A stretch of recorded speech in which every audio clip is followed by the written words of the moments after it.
So this workshop today is about two things. It's about looking at how we can use yoga to lessen the effects of anxiety and to boost our chances of going to sleep. Notice how I'm using very kind of like very loose words there. I'm not saying guarantee this or 100% that or, instant results or anything like that, because I think that those things of their own, and I see a lot of this. When I was researching doing this workshop months ago, I was quite horrified at seeing a lot of my yoga compatriots who teach yoga doing these sort of things and going, guaranteed this, 100% that, boost this and make this better. And it's like, ooh, I wouldn't want that kind of pressure on me if it was me to lower my anxiety or boost my sleep. Now, I've suffered from anxiety for kind of like quite huge chunks of my life. So I know the aspects of kind of like how that especially built in with sleep, that you lay down and all of a sudden your head's buzzing with stuff. It's like, what's that next thing? What's that other thing? What's that thing that I did today? What did that look on that person's face mean? Did I do this? Did I switch that other thing off? And I know how that can build into making it very hard to go to sleep. The other thing that I've sort of played with a lot is that I don't tend to sleep that much, maybe 4 hours or so a night. But I've learned, because I don't feel like I suffer from insomnia, I've learned how to kind of deepen those 4 hours so I get actual kind of best 4 hours that I can possibly get. And so I kind of like wake up feeling like I've had 8 hours sleep, even though I've only had 4, and I feel like I can function during the day. Human beings want about 8 hours sleep, seems to be kind of like what we want. On the whole, there's some people who can do them 3 or 4. There's some people who need 10 to 12. We're all very different. First thing I think is important with sleep is knowing what is your sleep pattern naturally. If you went on holiday or you have time off work or you're retired or you're not even at work yet, you're at college or whatever, what is your normal sleep pattern? What does it feel like is normal for you? If you go to bed at this time, if you could go to bed at any time, what time would it be? If you could wake up at any time, what would it be? Knowing these things can sort of help us figure out what kind of sleep and how we can get that deeper sleep. Because if we go to bed at 10 and because we think like, oh, we need 8 hours sleep and I need to be up at 6, and you don't want to go to bed until your body doesn't want to sleep until midnight. It's probably best to not go to sleep until midnight, even though you're only getting 6 hours sleep maybe, than to be wasting those 2 hours and trying to go to sleep for those 2 hours. I think that's quite hard. The other one is to notice that as we age, as we move through life, through monthly patterns, through monthly cycles, through stresses in our lives, through relaxation in our lives, sleep varies a lot. How much sleep we want, quality of our sleep varies. So just because you're used to 8 hours sleep most of the time, you might find that there's periods, 2 or 3 days, where you sleep a lot more, sleep a lot less. That's fine. There's nothing wrong with that. Again, normal sleep is a very broad term, and it's very easy to sort of paint ourselves into a corner with sleep of thinking, well, it's got to be this, or it's got to be that, or it's got to be the other. Finally, I would say, with everything, experiment, because I can't give anybody answers. I can't, I've spent a long time searching for my own answers with this. And I would probably say that the best thing that I've ever done for making my sleep better is to experiment, to see, well, what time do I best want to go to sleep? What time do I naturally want to wake up? You can even experiment with like supplements. If anybody wants to talk about those at the end, we can talk about those at the end. I think things like magnesium is always very good for spraying on the skin to help sleep. And basically, I think the other thing is to not try and fit in with other people's patterns too much, because I think we're all very individual. And I know sometimes we have to fit in with patterns. But realizing that maybe those patterns are part of the problem, and it's rarely us that's wrong. As humans, we've been around for almost 1 million years, and we've become very good at doing what we do.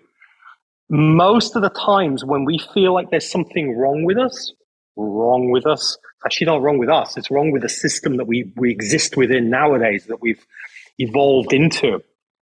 This idea of getting up at a certain time, going to bed at a certain time, those kind of things, those systems don't work for everybody. And I would encourage you to find out what systems work for you and to do the best that you can to make your life work around how best works for you. It's not always easy, but it's something well worth doing. From an anxiety perspective, because that's the other part of this, anxiety and sleep kind of sort of come hand in hand in this. I think yoga has a lot of techniques for anti-anxiety, for releasing anxiety. And we're going to be playing with these today. If at any point you feel like, I'm feeling like this is too much for me, just do whatever feels good. Again, don't feel like you have to do something. This is all an invitation.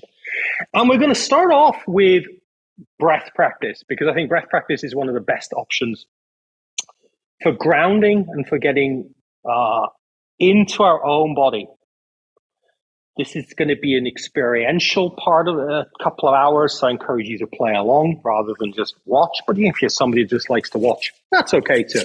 But it is going to be something that you're going to get the most out of if you play along. So let's get comfortable and let's start off with some breath practices. Now I'm going to be sitting up for this because otherwise I'm going to disappear into like a plane on the floor. Like that doesn't kind of like make for much of a video. But you can lie down, you can lie on your side, lie on your front, lie on your back, legs up the wall, whatever feels good here. And we're going to start off with box breath. Simplest version of breathing. This has been around for documented for thousands of years, and it's been used by things like divers and triathletes and special forces, and all these kind of people use this as a way to calm down and come back into the body. This is one of the simplest practices. Let's start off with a count of 5. And the box is, you inhale for 5. 1, 2, 3, 4, 5. Hold the breath for 5. 2, 3, 4, 5. Exhale for 5. 1, 2, 3, 4, 5. Then hold and then exhale for 5. 2, 3, 4, 5. And then you start off again. Inhale for 5. Hold the breath for 5. Exhale for 5. Hold on the exhale for 5. And you're making a box.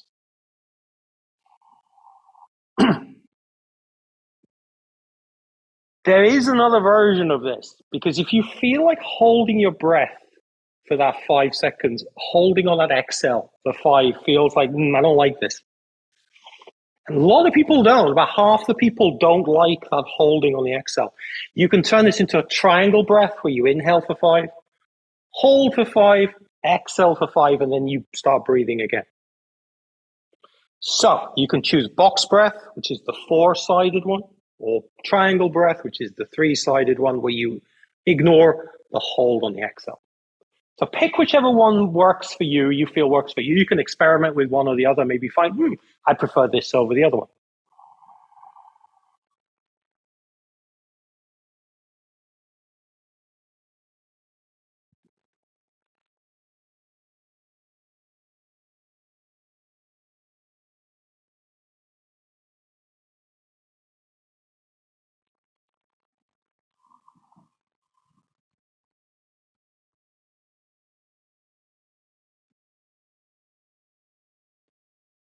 As you're doing this, notice the thoughts that might come up. Probably one thought that comes up quite often is, am I doing this right? Of course you are. You're breathing. Of course you're doing it right. If it's not actually 5, count 5, maybe it's 4, or maybe you're not getting, they're not actually even, doesn't matter.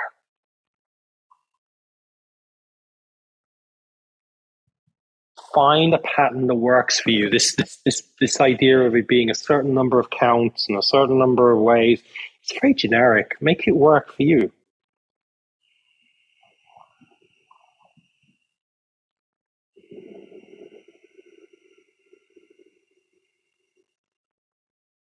The other thing that you might notice with breath practices is that you start to tense up in various areas because it's that focus, that concentration of like, I I need to focus on this breath thing. Let the shoulders relax, let the face relax. If you're clenching your teeth, like those relax.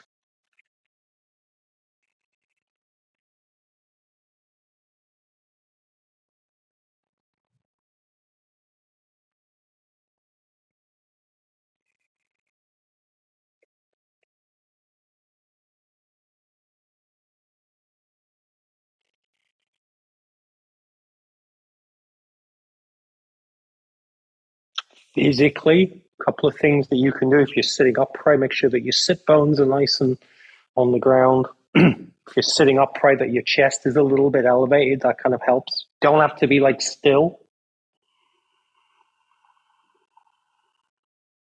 You can move around if you feel like, oh, I'm not comfortable. Find a comfortable spot.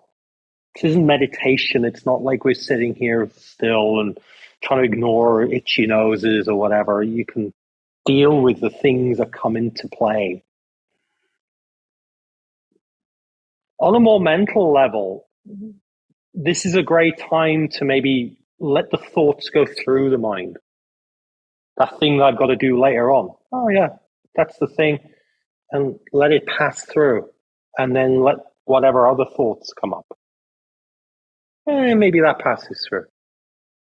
And then maybe you're like, oh, I didn't think about anything for a second or two. You let that flow through too. There's no good thoughts, there's no bad thoughts. They're all just thoughts. And sort of not letting ourselves get caught up on any of them is a really good idea, though.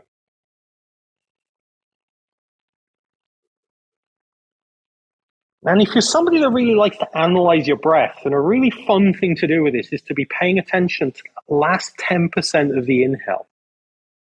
So when you're kind of like, if you're counting to 5, that like thing that happens maybe on that 5th count, and what happens on that 5th count of the exhale. Interesting things happen physiologically there. Blood chemistry changes a little bit.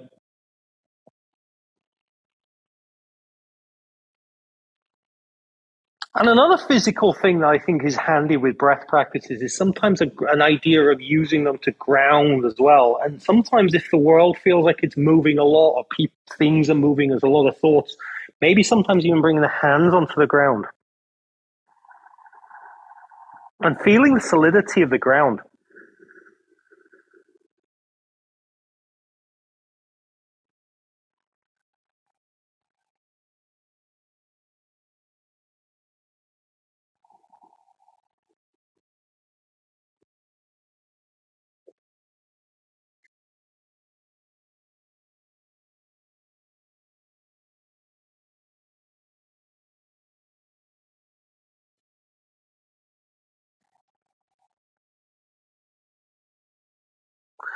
When I've been in very anxious states, another phrase that I feel like works quite well, and these are phrases that I say to myself. I wouldn't call them mantras or anything like that. They're just phrases that come in. Is I am safe.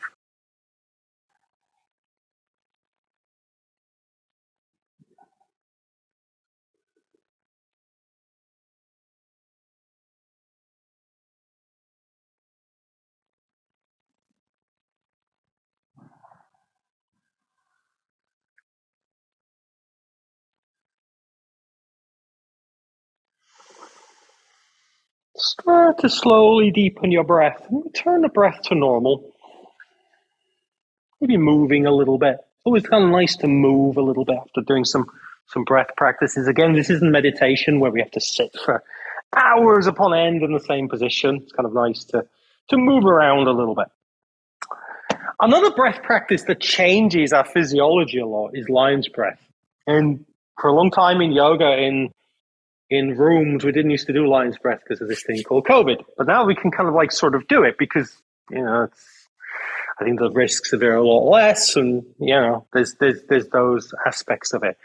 Lion's breath is a great way of loosening the face, the jaw, the throat, the chest area. We don't just do it because it's like fun to roar. Well, I think it's fun to roar anyway, but we don't just do it because of that. There's this idea of a release that comes from it. It's almost like a scream. It's almost like it's very primal, and it can be a lot of fun. I understand that it's not for everybody, so that you can always lion's breath in a various kind of ways. I mean, I see people when they first come to a class and you say lion's breath, you take a big breath in, and then you say roar and stick your tongue out, and they're like, well, that's okay. You can do that. That's perfectly fine. There's nothing wrong with it. It's doing the same thing. Then people really get into it. They really like doing it. They lift their chest up, take a huge breath in, and then you get to choose. Let's do 3 lion's breaths. If they're small, that's fine. If they're huge, that's great. Pick whichever one works for you. Doesn't matter if you're being loud. Doesn't matter if somebody thinks it's not a bit weird. It's not a bit odd. We're entertaining other people. That's kind of cool. So I'm going to do 3 here. The thing is with this is to big breath into the belly. Feel for the belly lifting up. Lift the chest up so you're making room for everything to go down. And then breath out through the mouth, sticking the tongue out. Maybe coming into a forward bend if forward bends are your thing.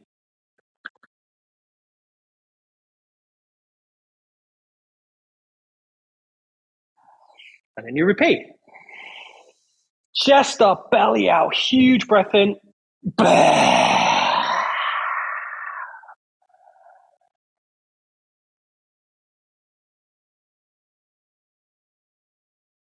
One more.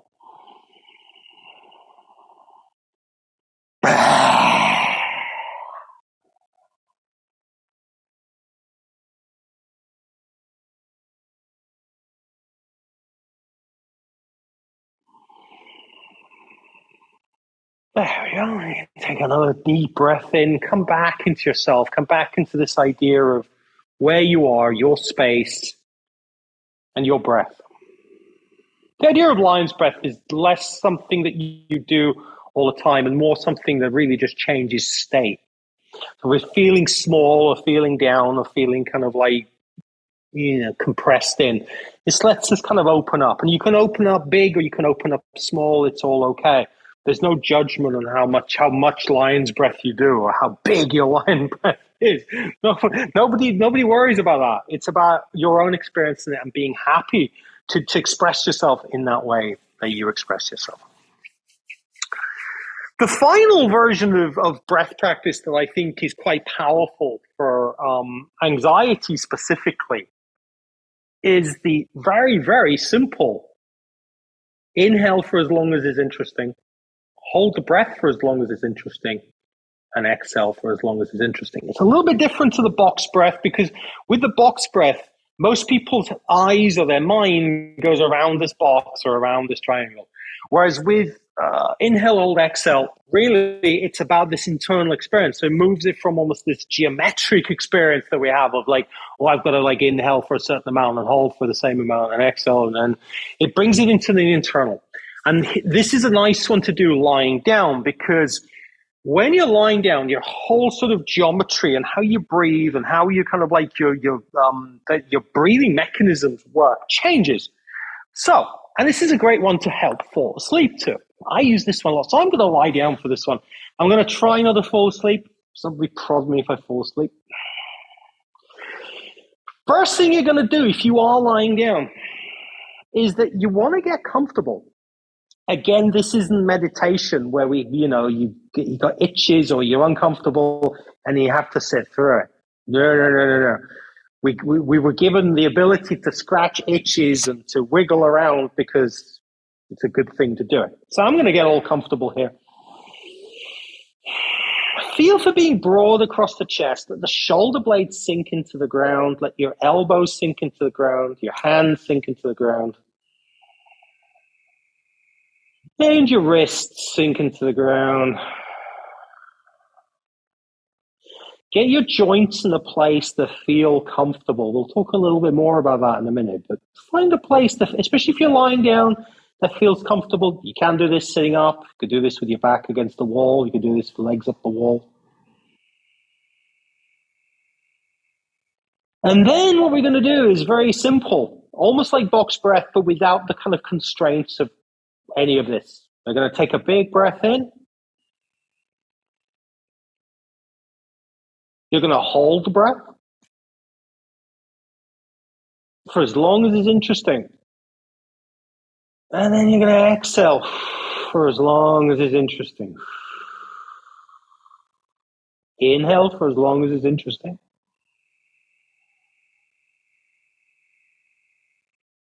Hold the breath for as long as it's interesting.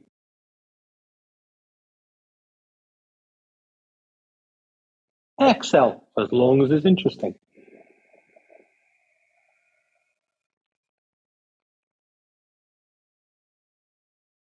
And repeat.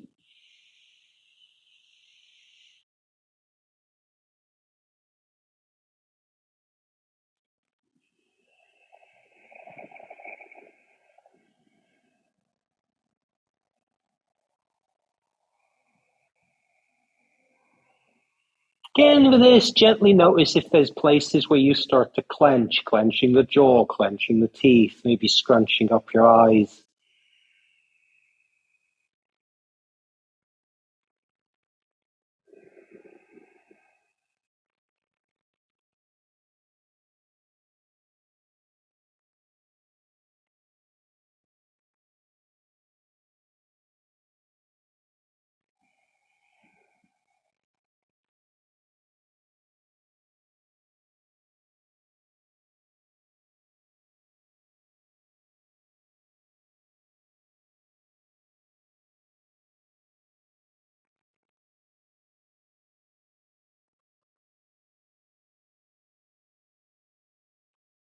If at any point you sort of realize that you've lost this inhale, hold, exhale thing, and your breath is just sort of doing whatever it wants to do, that's okay. Just come back to the breath practice again. And maybe even notice that that spot at which you sort of shifted into your normal breath might have been a spot where you were getting close to sort of down regulating to maybe sort of like shifting into that, maybe not sleep, but that's those sort of layers just before sleep.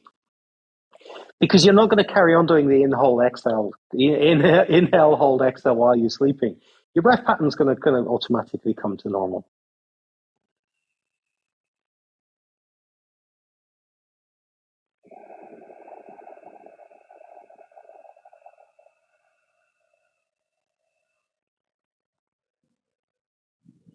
Feel for your limbs getting a little bit heavier.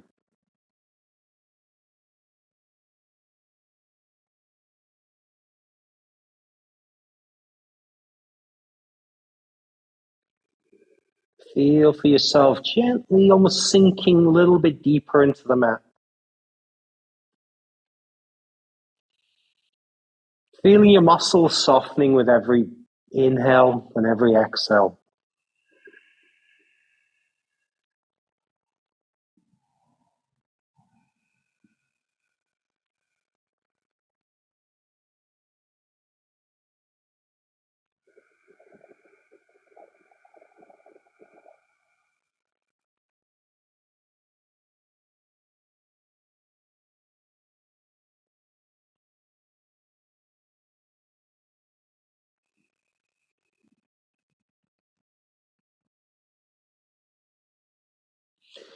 And you can also let what is interesting for how long you inhale, how long you hold the inhale, and how long you exhale for be very variable.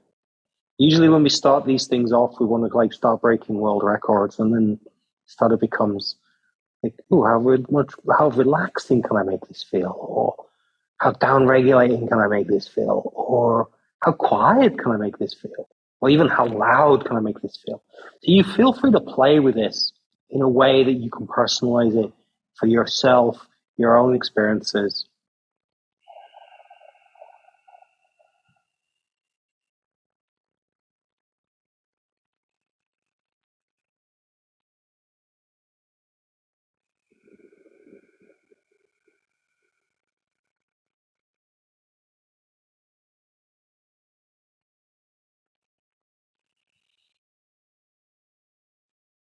Slowly start to deepen your breath. Maybe gently moving your hands and your feet. If your eyes are closed, slowly flutter them open.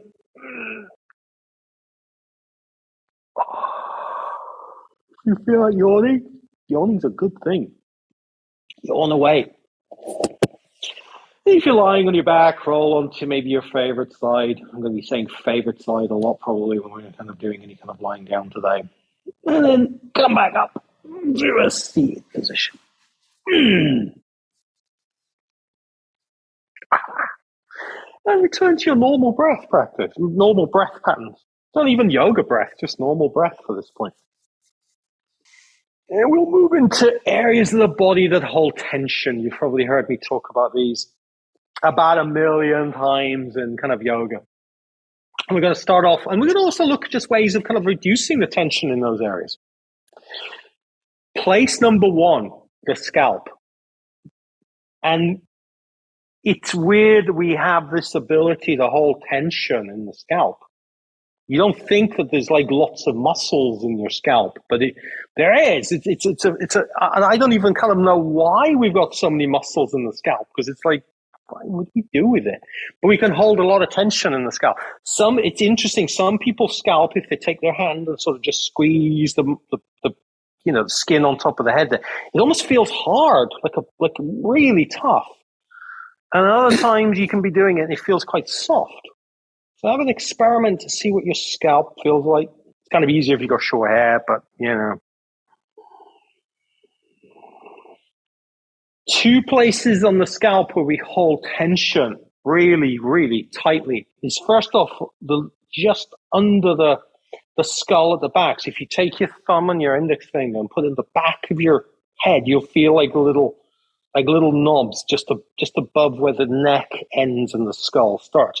There's a lot of tension to hold there because we've got like a fan of muscles that hold the skull in place there, which also control the skull turning, the head turning and tipping up and down.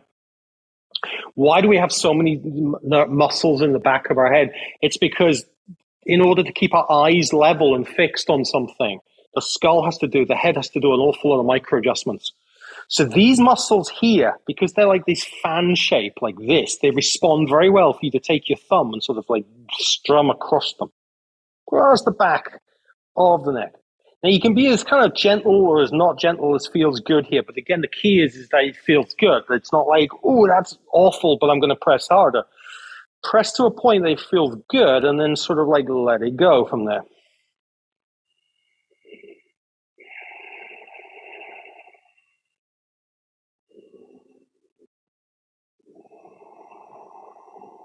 Because again, if we're sleeping, one of the things that has to happen when we sleep is sort of the head has to relax. But if we're alert, then the head is looking for things. The eyes are looking for stuff the whole time. And while we can't maybe get into the reasons why the eyes are kind of looking around and why we're kind of like alert at that point, by physically making these little muscles at the back of our head relax, by manually getting in there and sort of poking at them,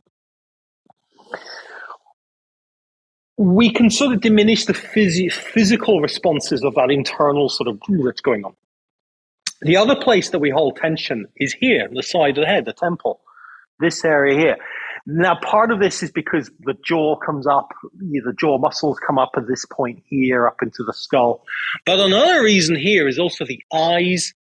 The muscles controlling the eyes are here. Muscles that control facial expressions like grimacing are here and smiling are here. And this idea, again, of just taking an index finger and the middle finger and just gently going up and down along the temples.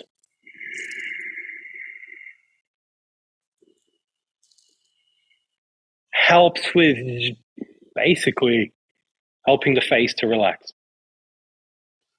And it's also quite a nice thing that you can do for a few minutes, but it's also quite boring. I think these things are also, if you did them for 5 minutes, they're quite boring. And I think boringness is helpful, both in feeling less anxious because boring is almost the opposite of anxiousness, and also boring is good if we're going to fall asleep. That's the face done. That's at least the top of the face done. The next one, the jaw. Probably the one where we clench the most in the West because because we can kind of not say stuff, some people say, and I think there's definitely a sort of a historic root in clenching the jaw because we feel like we want to say stuff, but there isn't. Also, clenching the jaw is a way of stabilizing the head and the neck structure if we're feeling like, there's going to be something that's going to rattle our heads. And again, we could do the same thing, take the index finger and the middle finger, put it up just by the behind the cheek. So it's between the cheek here and the hole in the ear. And then you're going to run down from there. This is again one of I like doing this in yoga. When you're doing this in yoga, you want to do this like first, so people don't put their hands on the floor and stuff. And seeing if you can make that area as floppy, not tight as possible. If you feel like you come across somewhere that's really tight, you can press and hold.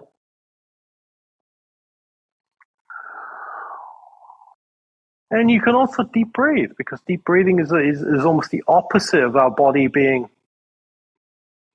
in that place of tension. And make long strokes.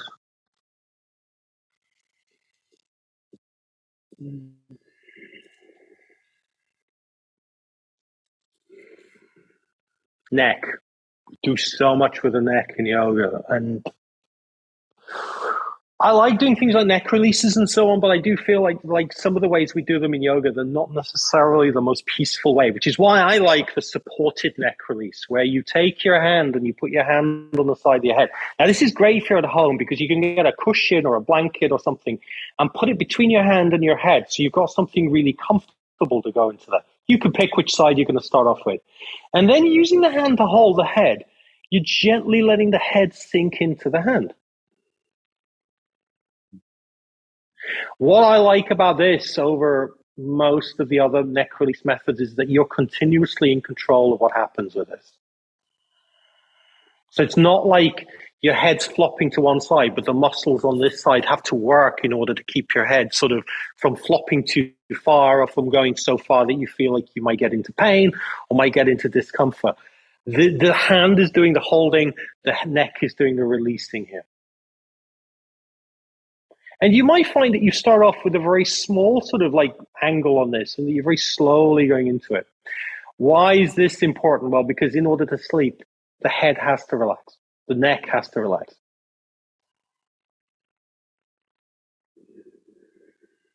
It's one of those areas in the body that holds a lot of tension.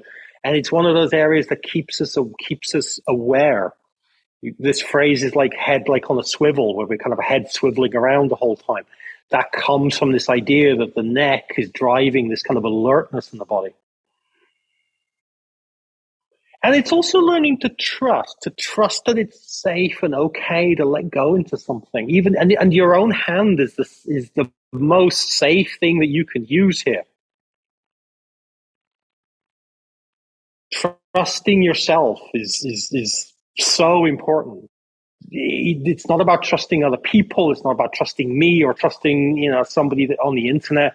It's about learning to trust yourself, which is where this interaction of letting your head sink into your hands, but also letting your hand be the thing that supports your head and gives you comfort and stability and safety here,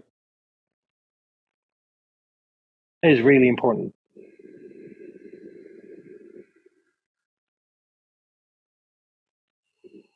How long can you do this for? You can do this until your arm feels tired. But you can then transition from this position to transition into a lying down position, into a sleeping position after a few breaths. Now, I always like to do the other side. So you go the other side, you use the hand to lift the head up to the middle, and then you swap over and you do the same thing on the other side. So the hand, I'm going to be holding it a little bit funny because I've got an earpiece in, but letting the hand support the head, and letting the head sink into the hands. And I find with this that I'm way more calm and way more relaxed than I am with a normal neck release. And this is about trusting yourself. It is about learning that you are the best person to know what's going on with your body, not somebody else. You are in charge. You know what you want. You know what you need. And this gives you that kind of ability to trust in yourself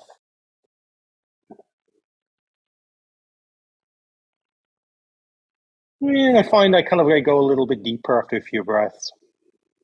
But it's not about how deep you go. It's not about getting a stretch. It's about letting the head relax. Maybe the eyes close, maybe they don't.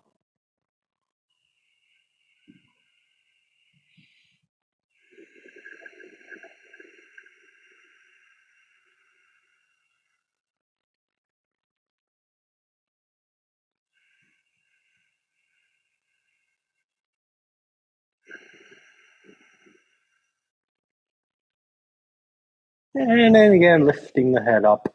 And back to the middle. The next thing that we're going to be looking on is relaxing the across the shoulders, across the chest, the arms and the legs, and all this kind of stuff. I'm going to lie down for this because it's easier for me to experientially describe this than from just a kind of like a words thing. But you could do this from a sitting up position. You can relax everything and feel for getting a relaxation. But I find if I'm going to sleep, I'm going to lie down for this. Ah, lie down and first notice kind of like how do you feel when you're lying down? Like where does it feel like you're making contact with the ground? Now, ideally here you want to be making contact with the back of your head. Your shoulders want to be making contact with the floor. Your hips are making contact. Your legs are doing it if your legs are out, or your feet are doing it if your feet are on the floor and your knees up towards the ceiling. Some people do like to sleep with their legs not being straight as well, maybe with a bolster or something behind the knees. Works kind of well for people sleep on their backs. Doesn't work so well if you sleep on your side. Another area that I've noticed in people when they've been poses like Shavasana, that they hold tension in, is the arms. And I like this idea of letting the shoulders relax into the floor. And if you're not sure if your shoulders are relaxed into the floor, here's what you can do. Try and lift your shoulders up off the floor for a breath or two, lifting the shoulders up off the floor, and then let them come back down onto the floor. You'll now know when they're actually more relaxed than when they're floating up. So let's lift our shoulders up off the floor just a little bit, maybe an inch or so, and then let them come back down onto the floor. The next place to relax is the elbows. Kind of sounds weird. Why do we want to relax the elbows? Well, your arms want to be comfortable. So I let my elbows bend a little bit, sink into the floor a little bit. Again, if I'm not sure if they're relaxed, I can lift my elbows up off the floor for an inch or so for a breath or two. And then I'll let my elbows come down into the floor and feel like, oh yeah, that's what the floor feels like. Hands and wrists. Again, get your hands and wrists into a position. If you're making balls with the fists, then that's kind of like not very comfortable. If your hands feel like they're really outstretched, that's not comfortable. Generally, it's an in-between the making balls with the fists and hands being stretched out. So somewhere in the middle, your hands are gently curled. And your hands feel heavy and sink into the floor. Again, if you're not sure, are they actually sinking into the floor? Lift them up off the ground for a breath or two. And then let your hands come down into the floor.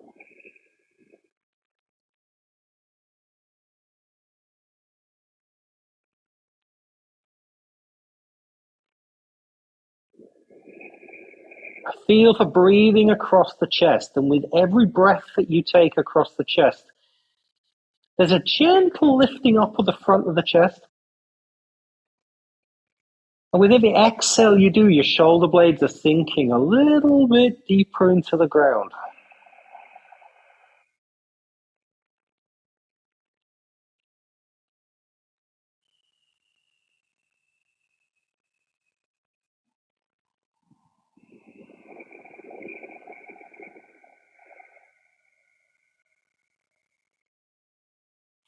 With every breath, you're feeling your shoulders getting a little bit heavier. Your head getting a little bit heavier. Your eyelids getting a little bit heavier.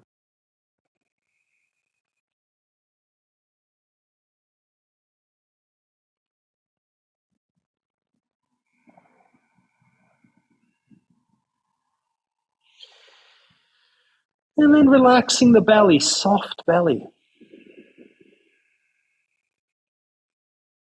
As you inhale, let the belly rise gently. As you exhale, let the belly fall gently. Your hips gently sinking into the ground a little bit more with every breath.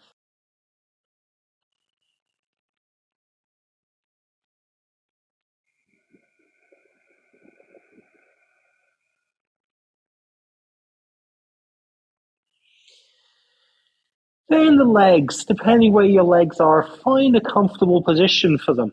Again, maybe the knees are slightly bent. Even if the legs are straight, maybe the knees turn out to the side a little bit and they're slightly bent. If your knees are up, then maybe they cave in on one another, so the legs are holding one another up.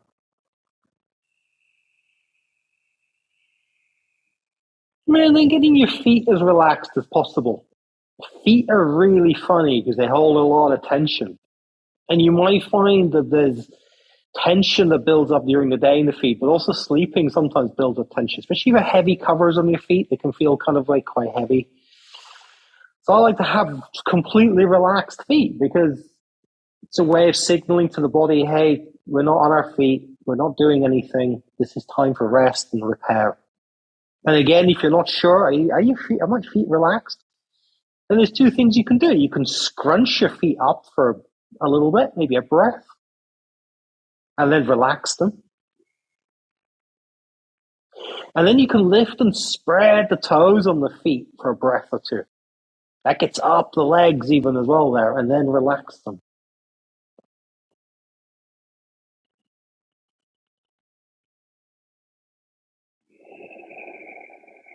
Feeling for breathing around the heart so the air circulates around the heart.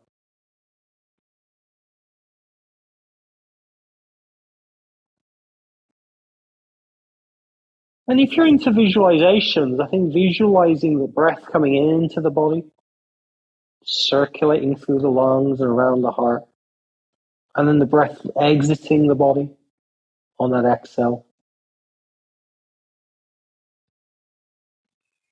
can be a little bit like watching a stream. If you're not into visualizations, then you can use the physical sensations of the chest and the belly lifting up on the inhale, and the gentle fall of the chest and the belly on the exhale. Other people like to listen to the sound of their breath. Whatever works for you. This is where I'm going to hand over to you for a couple of minutes to feel into whatever areas you're feeling like there's tension here. Maybe there's a little bit of resistance. Maybe it's a little bit of like gripping somewhere. And I want you to use these maybe tools of maybe breathing into that area or focusing on the breath, or maybe a tense and release to help you soften that area a little bit. Maybe it's in the middle of the chest. Maybe it's across the chest. Maybe it's that bit between the eyes that you feel like you're holding tension in.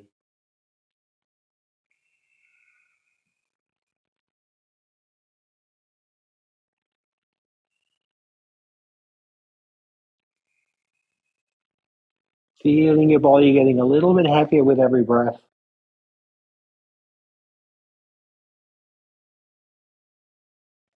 And feeling that it's safe to do so. That there's nothing that you need to do right now.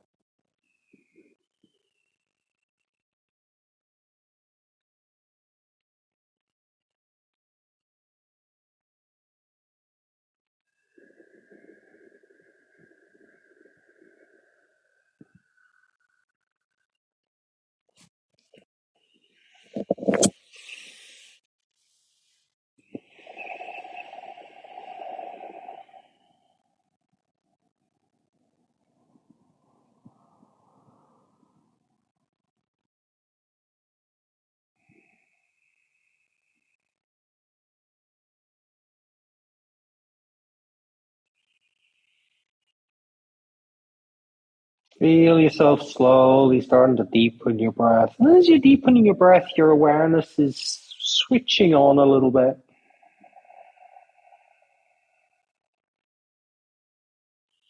If you found the most comfortable position that you've ever been in and you want to stay here a bit longer, feel free to stay here.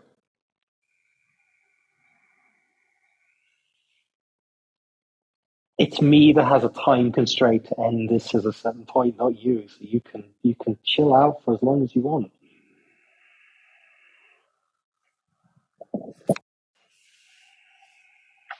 And if you're ready to sit up, we're gonna roll onto our favorite side again. And sit up again. Ugh. Breath practices are very powerful. They're very simple. And I think one of the benefits of breath is that it gives us something to focus on. Really is as simple as that. Also, when we're breathing deeply, there's a change in the blood biochemistry of our system. Whereas when we're a little bit tense, we tend to hold and breathe very shallow. When we're not tense, we tend to breathe very deeply. We can flip that around and say, if we want to feel anxious, let's breathe very shallow and start to, if I do that, I'll feel very anxious pretty quick. But if I want to feel a little bit more relaxed, I'm going to breathe in a way that makes me, like how I would breathe if I was very relaxed. And so those two things go hand in hand. Our physiology can drive how we breathe, but because we can control the breath, we have control over it. We can sort of drive the kind of physiology a little bit. So that's the whole purpose of this part of what we've done. Right. Next one we're going to move into is very simple movements. Why is simple movements good? Because simple movements, body's designed to move. Really cool. Also, simple movements can get into those areas for relaxation that we can't get into through, because I don't know if anybody is like me. If I want to relax my hand and I'm going to go, hey, hand, I want you to relax. First thing it does is like clench up. And it's like, why are you doing that? Come on, hand, I want you to relax. It's like, nope, I'm not going to relax now. And it's taken me a long time from kind of doing yoga, years now, to be able to just kind of go, And most of it comes weirdly from teaching, because because if you're in a room full of people and they've all got their eyes on you, and like you're saying, like, relax your shoulders, but my shoulders were still up here. Everybody's noticing that. So like when I started to learn to teach yoga, it became easier for me to learn to relax my shoulders, because I was aware that there's like 20 pairs of eyes looking at me. Like, but movement can be very, very calming and very, very a very good way to ground ourselves and become part of our own body, because we're moving this thing that this vehicle that we go through the world in. It can also be very good if we're feeling like, I want to sleep, but I can't sleep because of something. Movement is always a good thing, because A, it can be boring, B, it tires us out a little bit, C, it brings us into the body, it makes us focus on an actual tangible thing rather than something that is in here.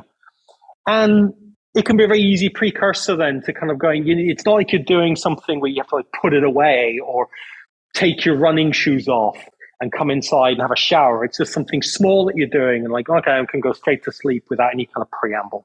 So let's start off with some very simple movements. And the first one I want to play with is cat exercise 1. And if you've done yoga with me before, then you've done cat exercise 1. But I'm going to talk you through it, because this one is a really great way. And we're lying down when we do it. So here we go. Ugh. With this one, the weird thing that you want to be doing, it's not like lying down like the Shavasana. Your knees are bent here. So your knees are caving in on one another. They can be as bent or as unbent as you want, sort of thing. If you're lucky enough and you have bolsters at home or big cushions, then you could put a cushion or a big bolster underneath the knees and have the legs relaxing on that as well. Same rules apply as before. Heads relaxed, shoulders are relaxed, elbows are relaxed, hands are relaxed, hips are relaxed. You take a breath in. On that breath in, you lift your belly button up towards the sky. You're making the curve of your low back bigger. On an exhale, you're letting that curve come back down to normal. Inhale, you're lifting your belly button up towards the sky. Exhale, you're letting the curve of your low back come back down. It can be hard for some people to tune into this movement. Some people feel that this is a rocking the pelvis forwards and backwards. movement. That helps them tune into that low back. Other people like to put their hands or maybe their thumbs into their low back so they can feel that area moving. But the key is on the inhale, you're lifting the belly button up and you're making that curve in the low back a little bit bigger or a lot bigger, depending on your low back. And on the exhale, you're letting it come back down to normal. You're not trying to crush your curve to the floor. You're not trying to press the low back in. It's just letting it come back down. So on an inhale, it comes up. And on an exhale, you're letting it go.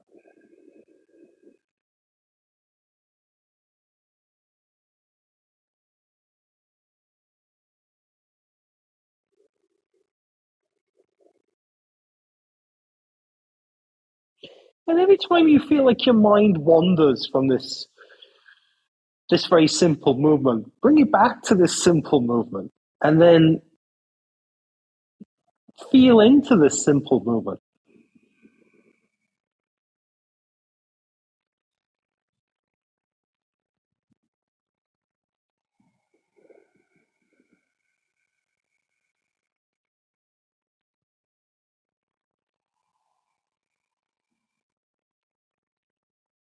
And I always feel with this that I can sort of tell when I get into that place of being a little bit more relaxed because this movement takes less effort. For me, anyway, you might be different. You might feel this working in a way like, oh yeah, my shoulders are more relaxed, or my head feels quieter, or I feel like I'm sinking deeper into the mat. It's all these different little cues. So I would encourage you to explore this movement and then feel within yourself what is it that makes you feel like this movement is working quite well for me. There's something freeing about it.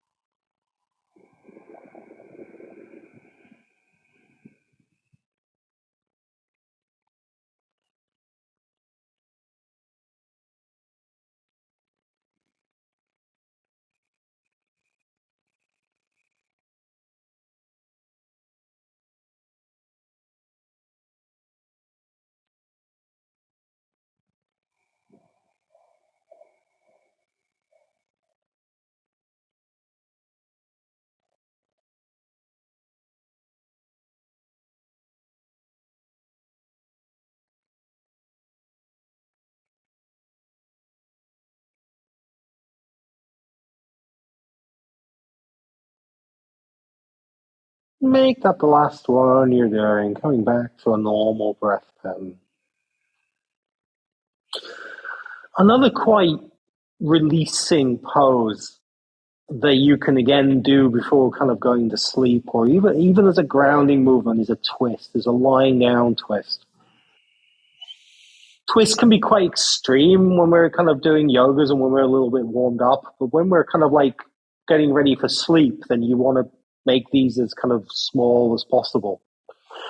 So what I always kind of do is I bring my knees in towards my chest, which is on its own accord quite a nice little move. It's a fetal position. You're bringing your knees in towards the chest. And then I take my knees over to one side. Now, maybe my whole body turns to that side, and it's almost like I'm lying down on my side. Maybe the top shoulder is rolling back a little bit, so I've got like a little bit of a twist going on, or a little bit more of a twist going on. If you're like somebody who wants to feel the twist, you can maybe turn it so that both your shoulder blades are on the floor. With these twists, especially when we're trying to relax here, the key, I think, is to keep it in that place where you can breathe quite naturally and normally. And it doesn't feel like, it's a struggle to stay in this position. So maybe you're not going as deeply as you would normally in a twist in the class.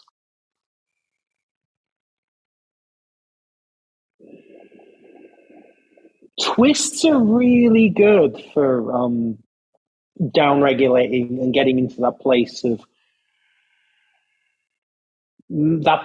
maybe those areas that aid relaxation. And one of the reasons for that is that when we breathe in, there's more pressure in the belly. And so we breathe out more fully, and it's almost like a sigh.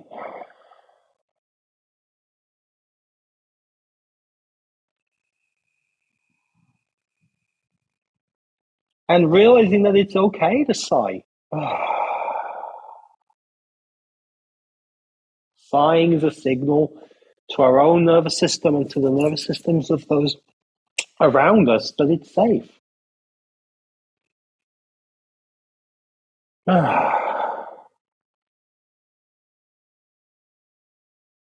It feels okay to close the eyes. You can close the eyes. If you like to have a focus on your breath, you can bring your hands onto the belly or the hands onto the side of the ribs.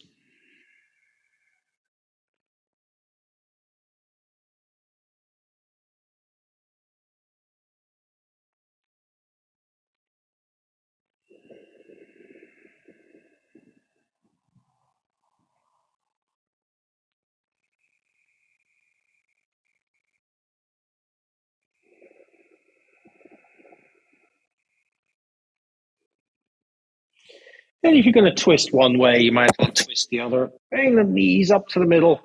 Bring your knees up to the chest. And then twist in the opposite direction. Let the knees go over in the opposite direction.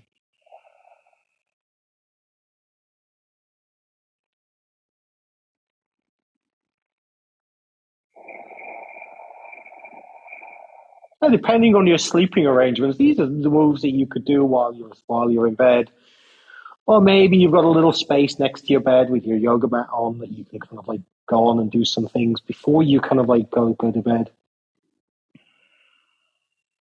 Or maybe you can set up your yoga mat in a different room.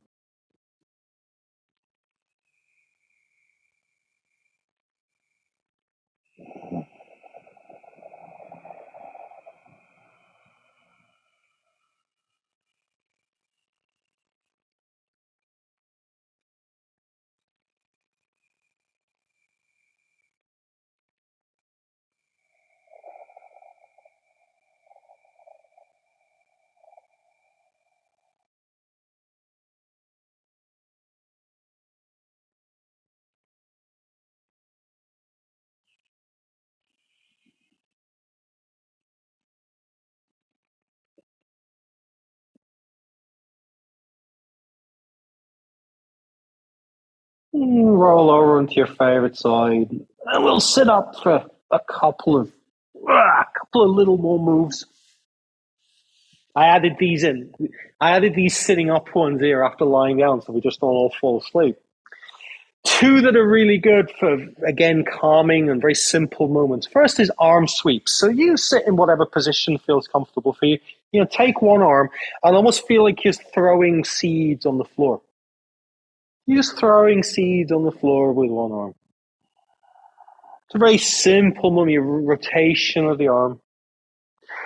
And people always kind of like get into this. Should I be doing it with the breath? Or where's my breathing in this? Or how much should I be doing? There's no right or wrong with this at all. It's just this movement. You're making this movement your own. Maybe you want to do a little flourish on it, like a wrist flourish, or maybe you're going to go a big circle. Well, maybe you're doing a little circle.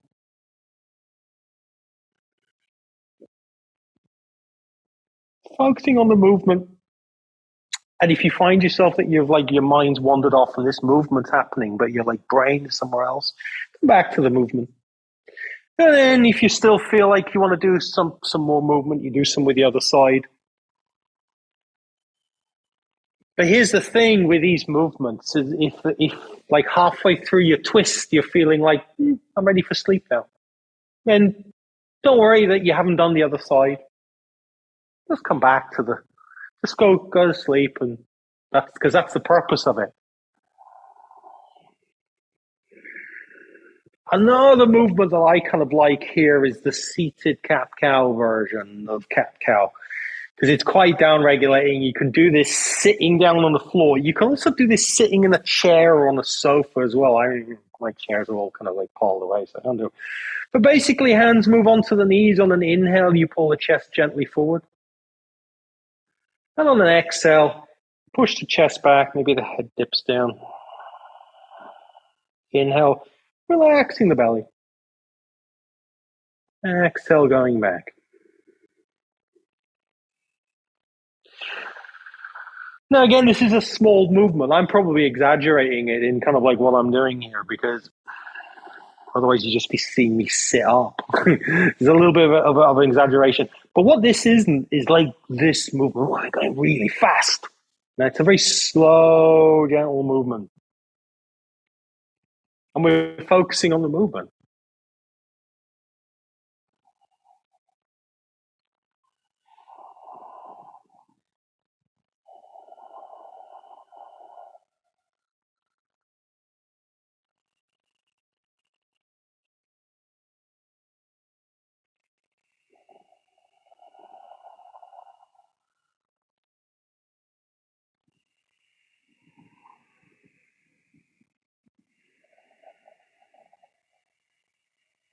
And if you find that your breath and your movement have sort of disconnected, it's fine.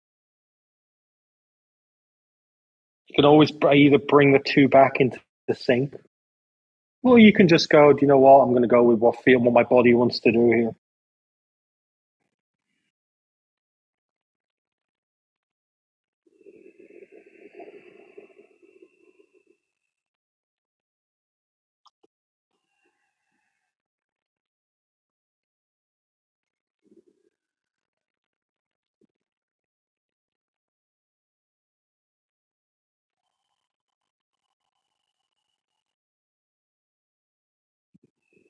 Come back into an upright position. And the last one we're going to work with here is the forward bend. Now, it's not like a forward bend like we think of like when we're like in yoga and we're all like warmed up and flexible. It's a very gentle forward bend. And again, we're using the knees as support here. So forward bend might be just gently leaning forward with a little bit of pressure, the elbows onto the knees. You might want to let the head go if that feels good. Doesn't feel great for everybody, but if it feels good for you, you can let the head relax. If it feels good to get into a little bit of a deeper one, so that your hands are maybe lolling down, or your hands are on the floor. If you're on if you're on the floor and your hands can touch the floor, it's good. Grounding your hands on the floor is always a good feeling. This little spot in the back of the head where the head and the neck join there, you want to let that relax if possible.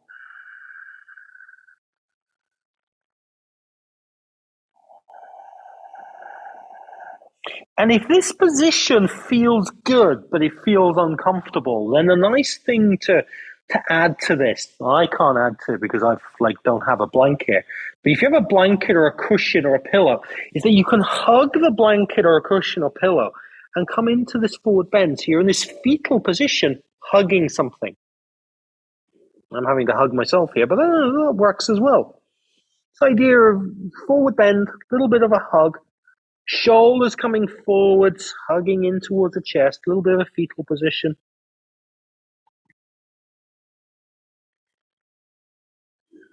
This is a good position to sort of doze off in if you've got something big to hold on to, like a bolster or a cushion or a blanket or something.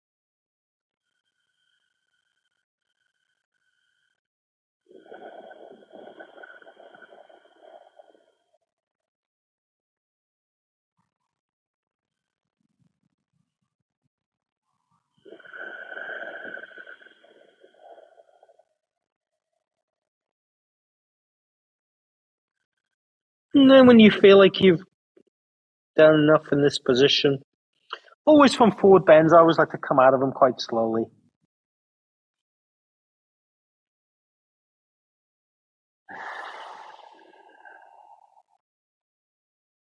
So there's no rush at all.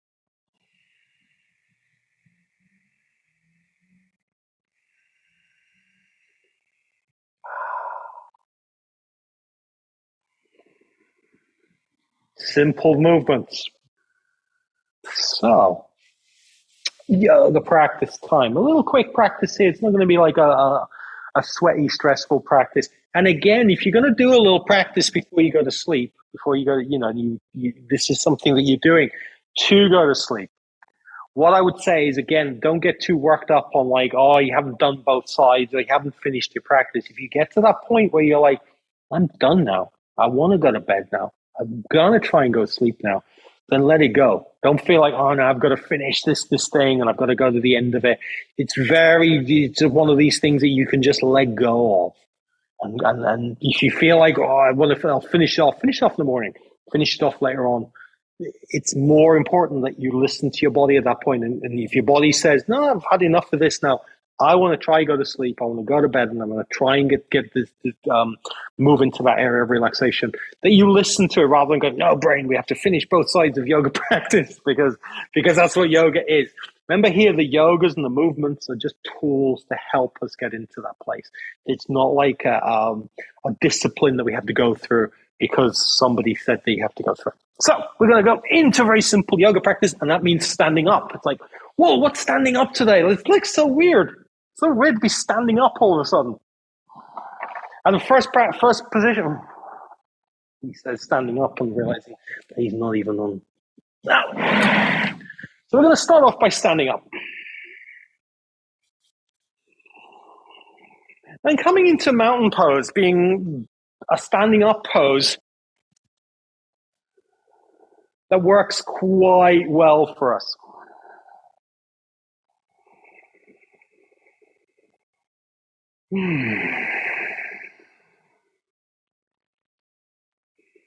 Feel for your weight being distributed from one foot to the other. Your shoulders being relaxed.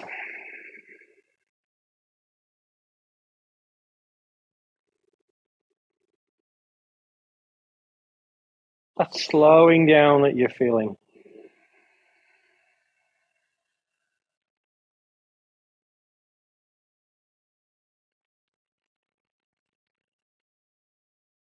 Feeling for sending the breath in around the lungs, around the heart.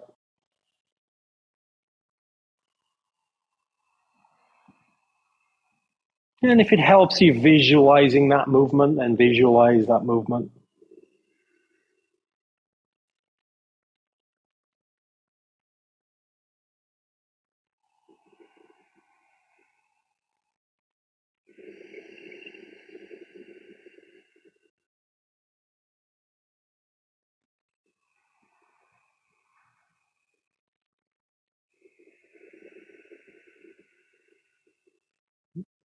Let's come and stand at the front of the mat.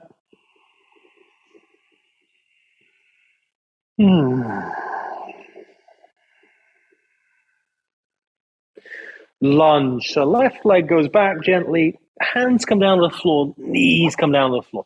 Now, lunge position here is not like one of those big open lunges that we do. It's a very gentle lunge.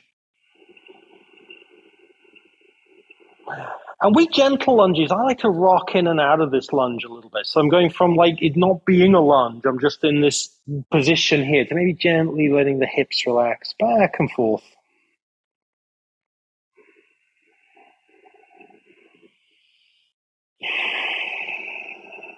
The rocking movements, where babies get rocked. We can rock ourselves back and forth.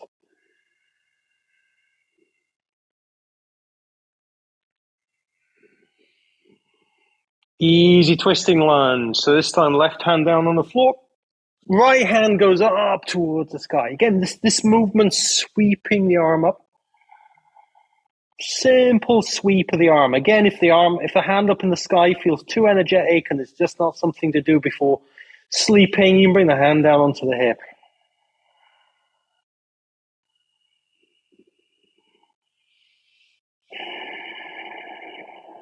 Breathing quite deeply here so that it feels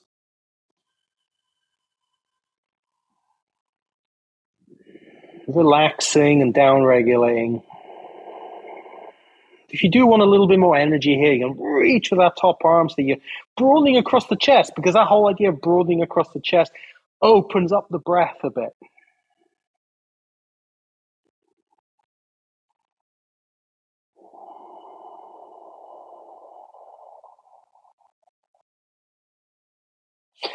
Hands down onto the floor. And here's what we're going to do. We're going to come into a cat-cow position. We're going to do a couple of cat-cows from here. Inhale, let the belly hang down, head lifts up. Exhale, pulling the belly in. Gentle cat-cow. Maybe rocking the hips back and forth or rocking the hips side to side.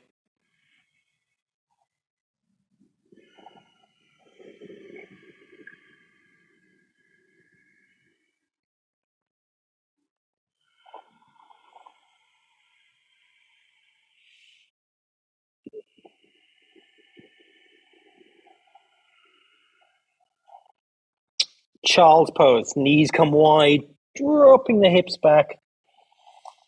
Arms can be out in front or by the side, but I would imagine another nice pose before you, if you want to down-regulate, is to bring the elbows underneath your chest and sort of almost turn this into a self-hug in this child's pose position.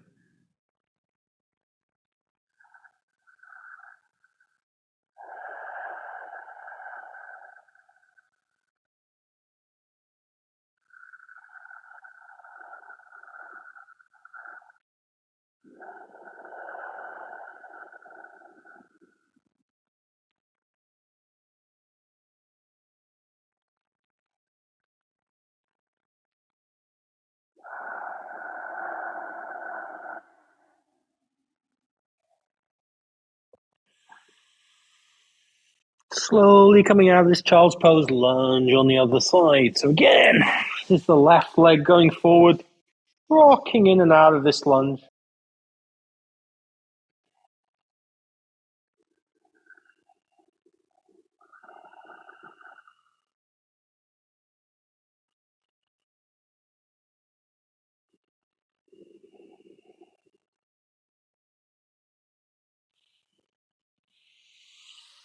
Keeping the breath as deep as feels comfortable.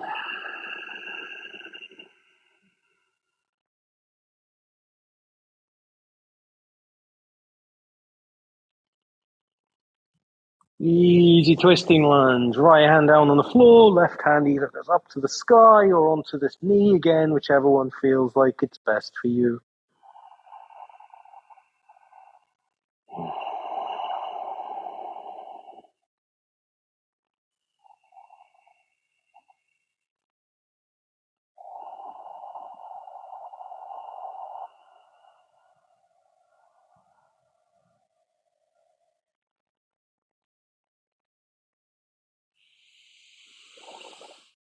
Cat-cow. Hands come down on the floor, back knee goes back, and we're just going to do a few more cat-cows.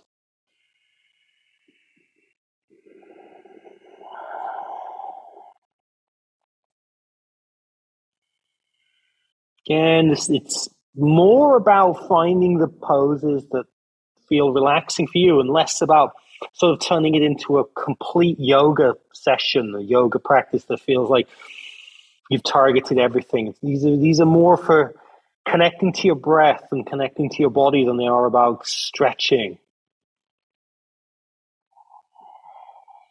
Child's pose, wide knee again, drop the hips back. If you like that fetal position, self-hug, child's pose, you can come into that.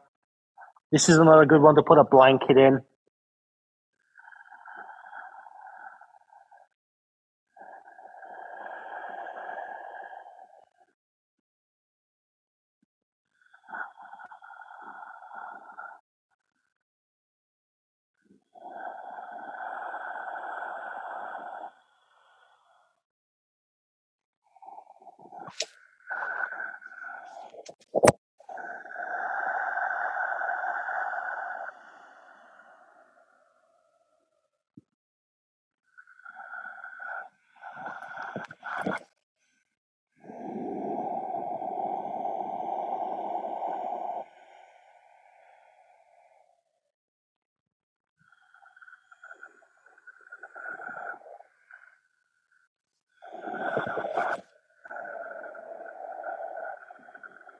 Come out of that. Come into a seated position. We can come into Baddha Konasana. Soles of the feet come together. And from here, come into a gentle forward bend. Again, Resting your elbows maybe on the thighs or on the knees here. Sending your chest forward and letting the head relax if that feels good. Letting your upper body relax if that feels good. Shoulders relaxed.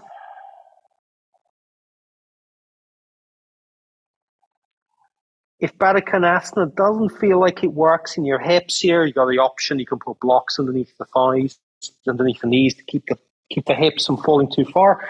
The other option here is that you can be in a cross-legged position, which suits some people better.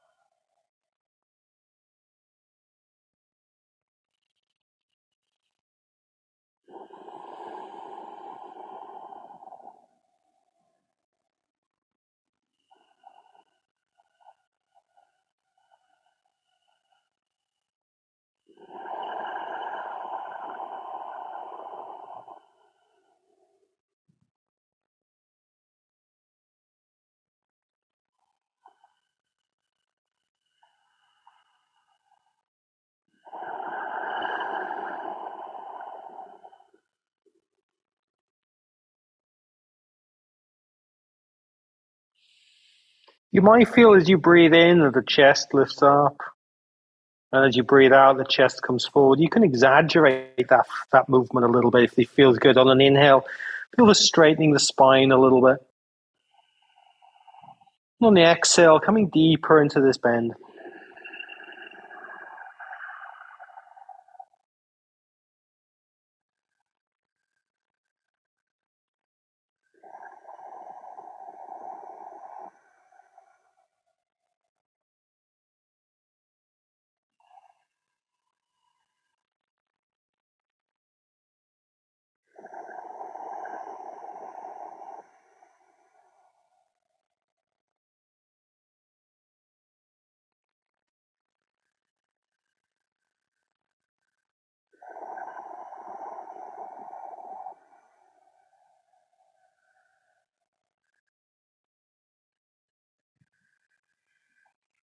Slowly make your way out of that forward bend.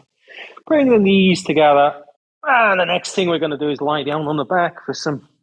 Ah. First off, lying down on the back, we're going to focus on relaxing everything from your scalp all the way down to your toes. Let your arms relax, your head relax, your shoulders relax. And then slowly swing the knees from side to side.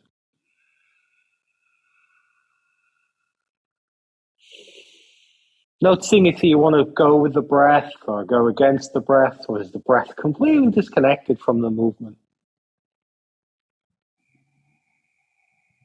Making it as slow but as fun as possible. Moving slowly from one side to the other, no rush. And again, if you're doing this practice, and if at this point you're feeling like that's it, I'm ready for some sleep now, you could go to sleep at this point. It doesn't have to finish anything.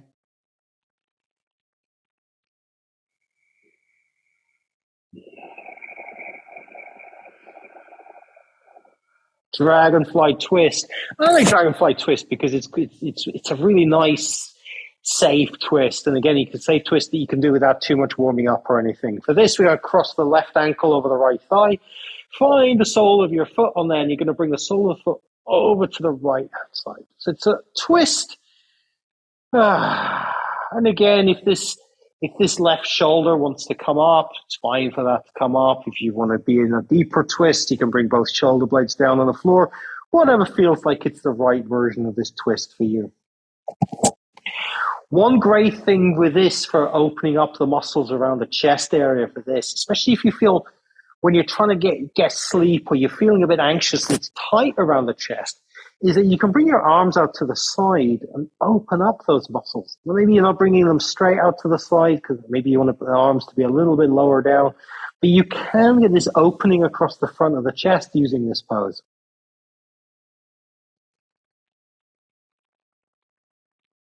Again, driving it with the breath. Nice, long, deep breaths in. Nice, long breaths out.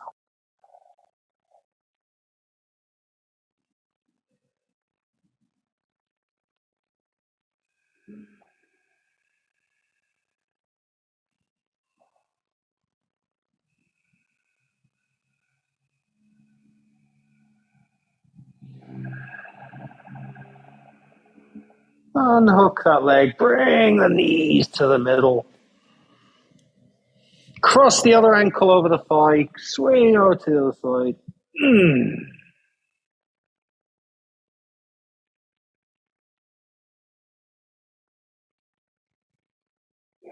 Again, you can use this position as a bit of a chest opener if that feels good or not.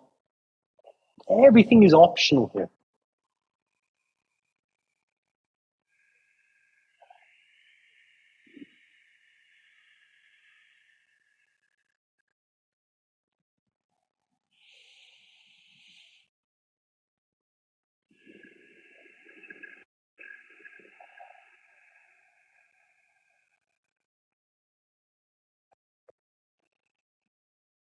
And hook that leg. Bring the knees to the middle.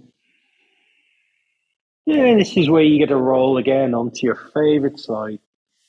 And we'll sit up a little bit more. Oh.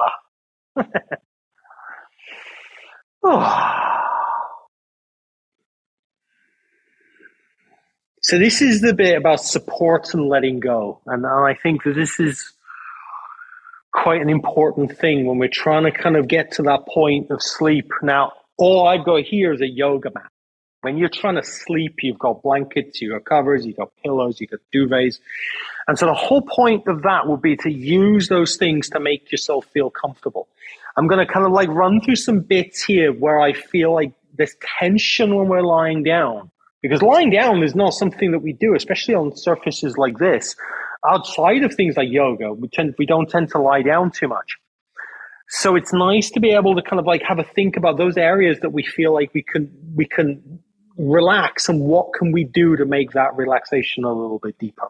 So let's get going with that. For this, I'm going to lie down on the floor again. And the first thing you want to do here is notice, where are there any discomforts? Now, if you're lying down and you're trying to sleep here, a few areas of discomfort might be that lying down on the back doesn't work for you. If lying down doesn't work on the back and you're a side sleeper, they say it's best to sleep on your left-hand side because of the way that prevents sort of things like heartburn. Doesn't work for everybody, and if you're not really prone to heartburn, it doesn't really matter if you sleep on either side. But it's sort of important to be sort of like supported here, because if you think about the joints in the body, the joints don't really want to be straight. They don't want to be locked out. They want to be sort of bent. And you can think of like going down from the top of the body down, and you're thinking, well, which joints specifically want to be bent here? And I would say it's the elbows, it's the hips, and it's the knees. So if you can get to a position where your elbows are nicely bent, but they're supported by the ground underneath you, maybe you've got like a pillow or something underneath them. I don't know, something to feel comfortable with. Some people like to bring the hands onto the chest here again because that bends the elbows a little bit more. And then maybe letting the knees rock out to the side a little bit, maybe taking your legs a little bit wider, so it's more of a classic Shavasana position. If this leg position doesn't feel good, you could put a rolled up blanket or a bolster or something underneath the knees, so that you've got the knees are a little bit bent, but they can sink into something. This is, again, a really good way. We're kind of moving into the area here of sort of like supported Shavasana, like you might do in a restorative class. But you know what? If you're trying to sleep, then getting comfortable is really important. So if you feel like an elbow doesn't feel comfortable or a knee doesn't feel comfortable, get a blanket, get a cushion, support that area, pad that area, get it nice and kind of comfortable.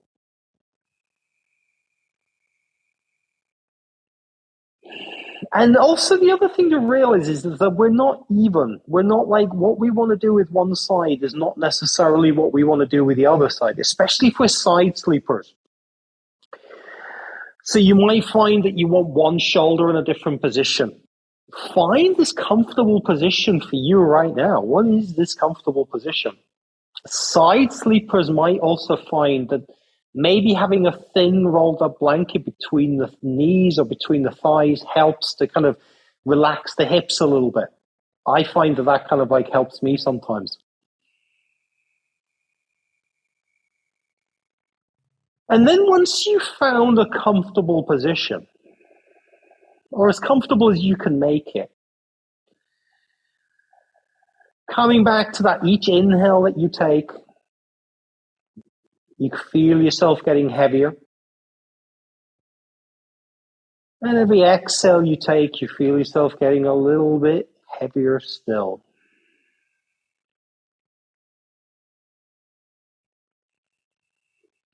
Inhale, feel your body getting heavy. Exhale, getting heavier again.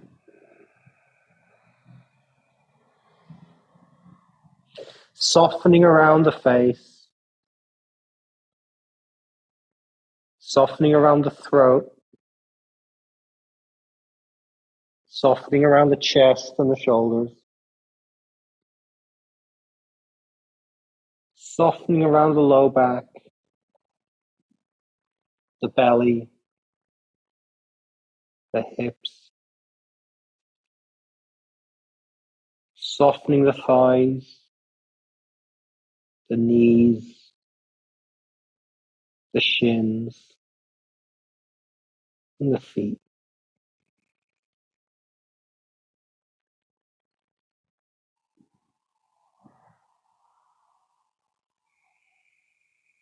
Feel with every breath that your body is getting heavier.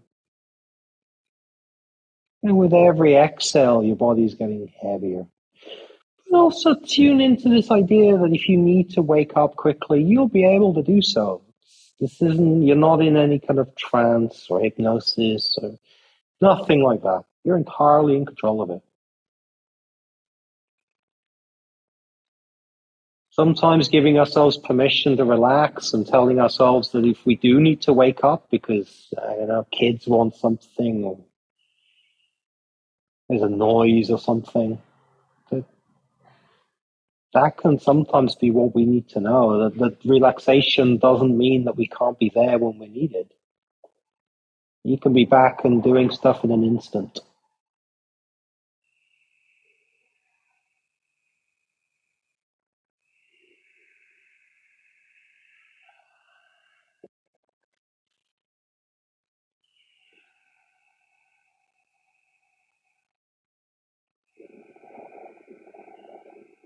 Giving yourself permission to let go.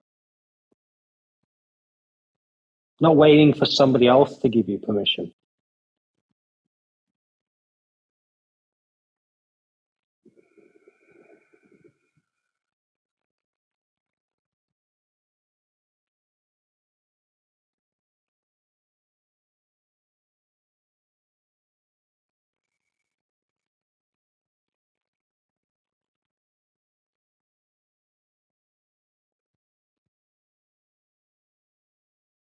Relaxing into your supports.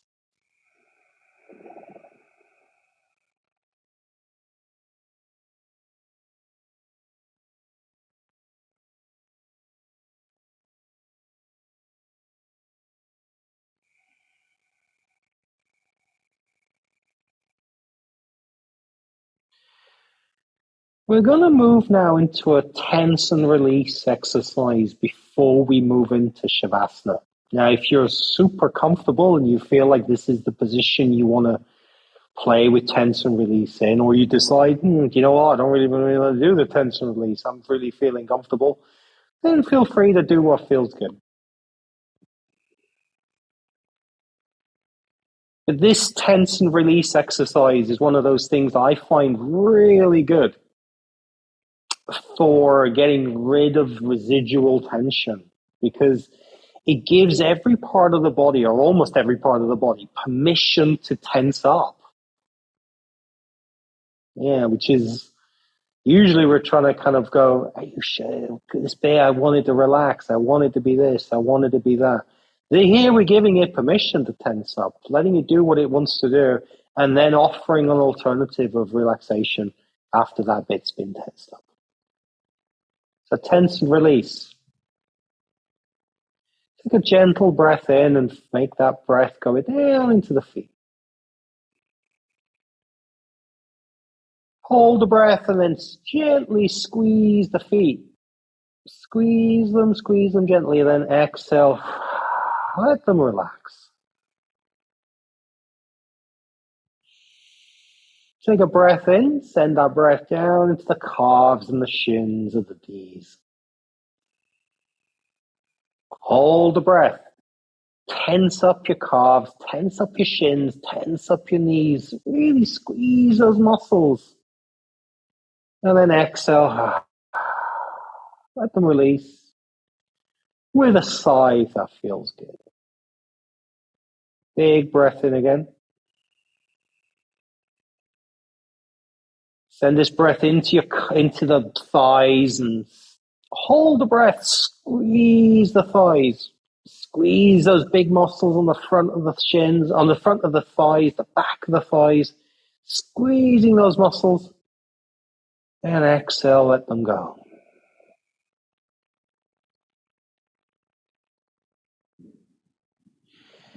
Big breath this time, sending the breath into the hips. Hold the breath. Squeeze your hip muscles. Feel your hips lifting up off the floor as they squeeze a little bit more. Really pull those muscles in and then feel yourself sinking into the mat, the ground, the mattress below you. Big breath in. Into the belly this time. The low back area. Hold the breath. Tense your belly. Tense your low back. Really squeeze those areas. Squeeze. And then exhale, let them go. Big breath in. Into the chest area and the back and the shoulders. Hold the breath. Squeeze those areas. Squeeze your pec muscles. Squeeze your shoulder blades together. Squeeze everything in that chest area and that back area. Squeeze. Exhale. Let it go. Another big breath in. Send this breath into the arms. Hold the breath. Squeeze your fists. Squeeze your arms. Squeeze your arm muscles as much as you can. Squeeze. Squeeze a little bit more and then exhale. Let it go. Final one, big breath into the head. Hold the breath. Scrunch your eyes. Scrunch your face. Scrunch your scalp muscles. Scrunch your neck. Scrunch those areas as hard as you can and then let go.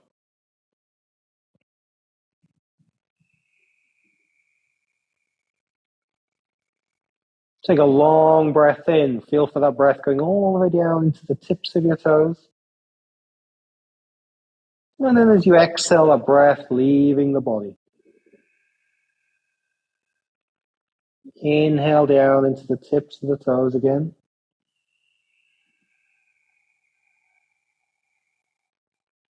Exhale, maybe with a sigh, any tension, any holding, any gripping. One more huge breath in, all the way down. Exhale it all out.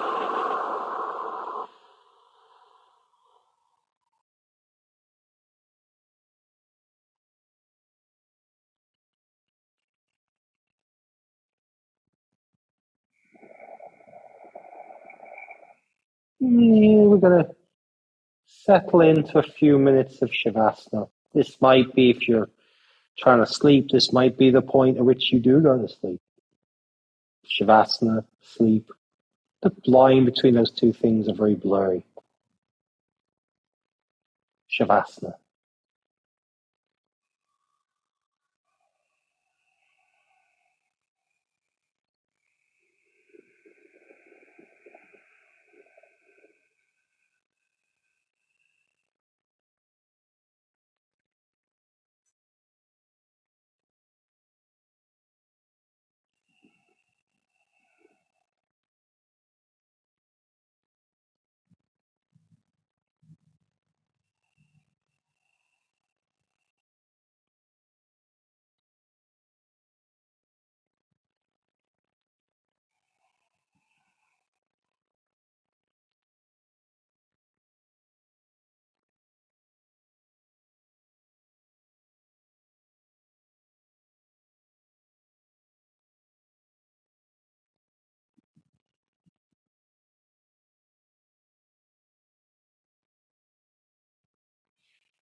Slowly start to deepen your breath.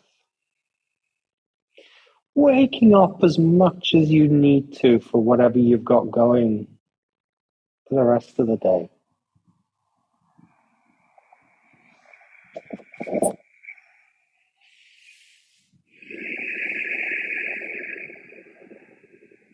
Feeling your body lifting up a little bit out of that kind of support that it's in. The muscles tensing up enough to support you, enough to carry you through whatever's awaiting you for the rest of the day.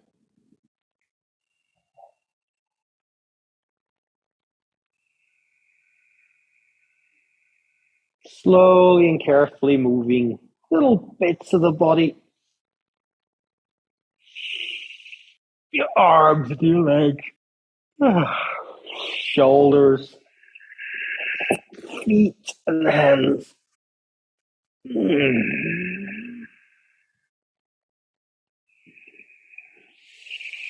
Maybe bringing your knees up to your chest.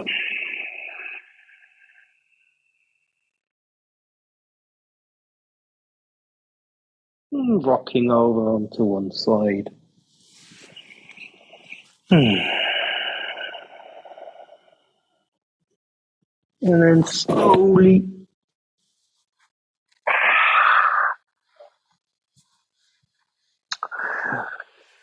well, I don't know about anybody else, but I feel like going for a nap.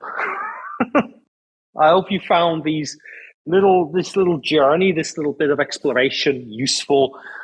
Maybe there's bits of it that you can take, integrate into your day. Maybe there's bigger bits that you could take, integrated into your day. Remember, you know your body way better than anybody else does. Always be guided by kind of like what you feel like you need at any point. And it's been fun. I hope to see you all again real soon. Take care of yourselves, everybody.